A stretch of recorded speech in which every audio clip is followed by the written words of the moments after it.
In this video, I'm going to ask you, how much is your hobby time really worth?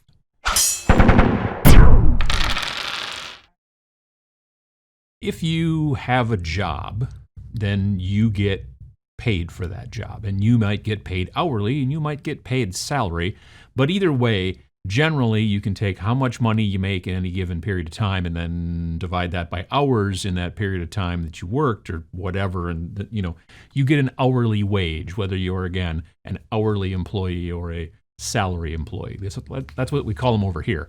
And so you can kind of take that into consideration.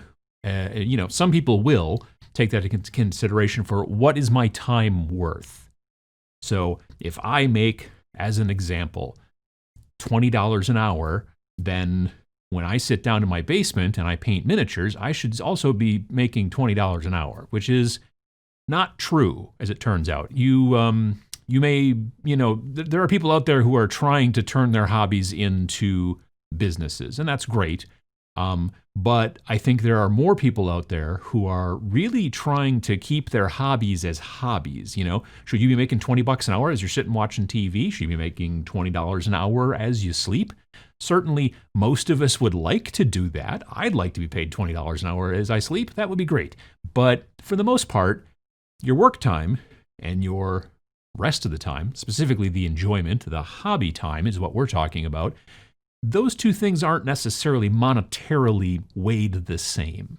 Many of us know this, so why am I bringing it up? Well, it's kind of important to understand that even though it may not have a monetary value attached to your time still has some worth. It's still worth something.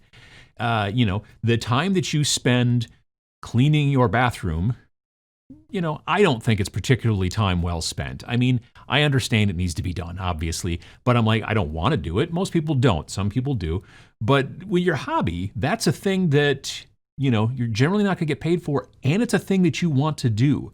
And it has worth. It has worth because it gives you enjoyment. It hopefully reduces your stress. It hopefully makes you feel better. It hopefully, does stuff that has a result at the end, and you like that overall result. That's the whole idea of having a hobby. It doesn't really matter what the hobby is. It just, you do some stuff, you spend some time, you enjoy that time. Even if to other people that time is not enjoyable. Like, I don't get gardening, but there are plenty of people out there who love gardening, and that's cool. But the people who really love gardening are enjoying being out there in the bugs and the dirt and the sun, and when they get done, they have a finished garden or whatever, and that's great.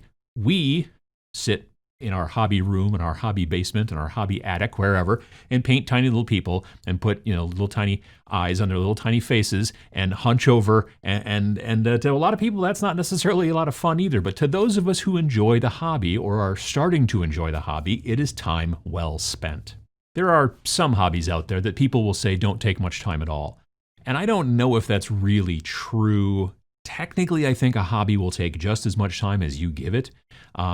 There are hobbies out there that seem as if they have a completion thing that you get to quicker. You know what I mean? Like, I did a video about this recently.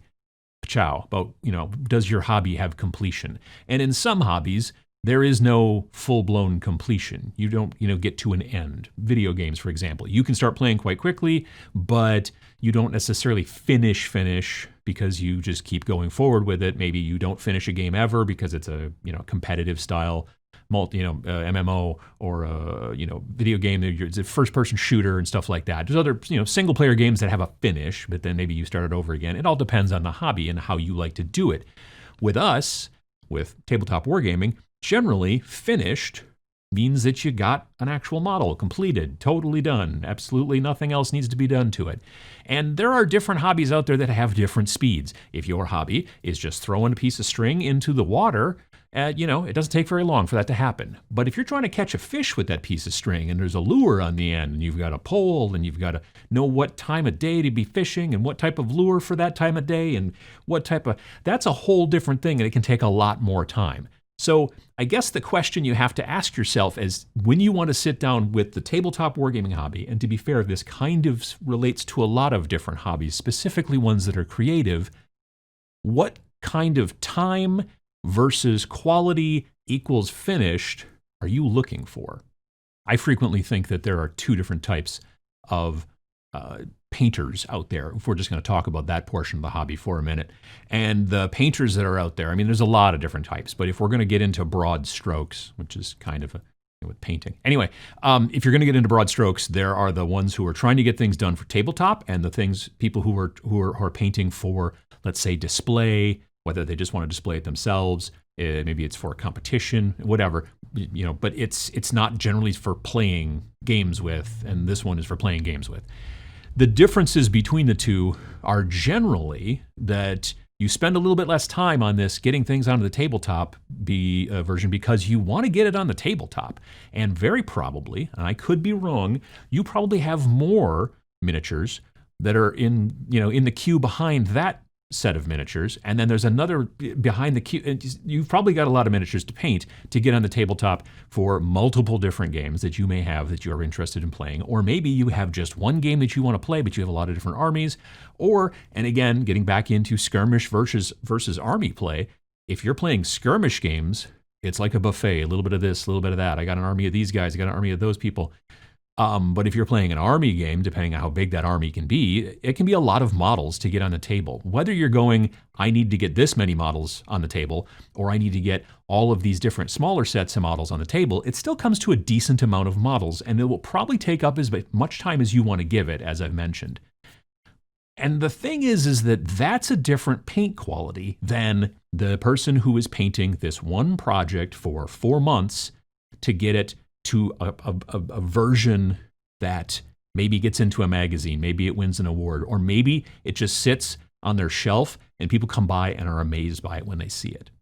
If you decide that you want to do this, tabletop, I want to get this on the table, but I want it to look like this kind of amazing display model, you have to make a decision about your hobby time, because this is doable.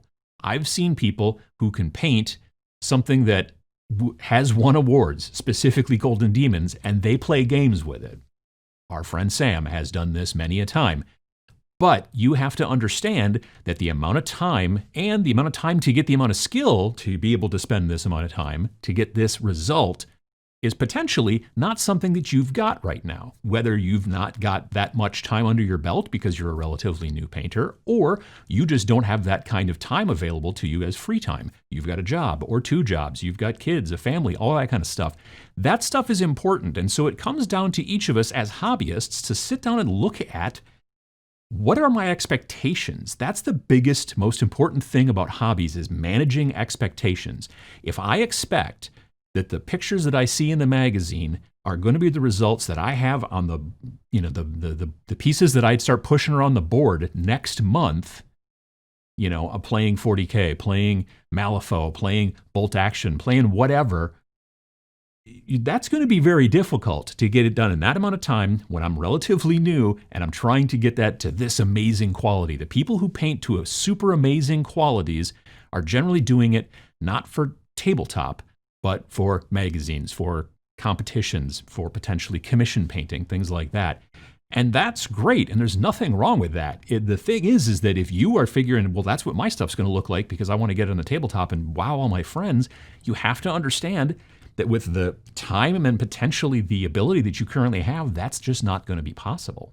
Managing your expectations will allow you to progress into the hobby. The thing that causes, more than anything else, a person to stop hobbying in a specific hobby, specifically I'm talking again about wargaming, but it might be any kind of hobby, is I sit down, I buy all the parts, I buy the paints, I buy the things, I buy the little models, I build them, I sand them, I prime them, and I'm going to paint them, okay? And then I get done, or what I consider to be done, and I look at it and I go, that took me way too long and it doesn't look as good as I want. And because they're thinking in their mind that this is all about this kind of pedestal sort of like magazine image, or there's not a lot of magazines as much these days, but super high-end, photography that you might see on a website image, and that's what they think they should be getting, and here's what they've done, that kind of thing can definitely cause you to not be interested in the hobby anymore. And the people have to understand who are interested in that quality, but still even want it for tabletop, that it will take a lot of time. And to some people, that's fine. It's the expectation of how long this is going to take to get to this result That's the thing that's important for you to figure out as a person who's trying to get into the hobby specifically. If you understand that at the beginning here, when I don't have a ton of skill and I maybe don't have a ton of time, I'm going to have to cut some corners. I'm going to have to maybe do some techniques that some people might look down on, dry brushing or washes and things like that, and not do a lot of wet blending, things like that, to get stuff that will look better than unpainted on the table. That's really the first goal. I've been teaching people lately through Board Game Geek here and there on some different online conventions how to take their miniatures. They come in their board games, because a lot of board games have miniatures now, and how to get them painted. Not necessarily painted super great, but painted decently enough. How to cut some corners, how to find some tricks to get stuff that looks decent that you can put on the table that looks better than unpainted plastic. But if those people are thinking, yeah, but it should look way better than that for the 2 hours I spent on those 4 models, I got some news for you. It's not going to work out that way for most people.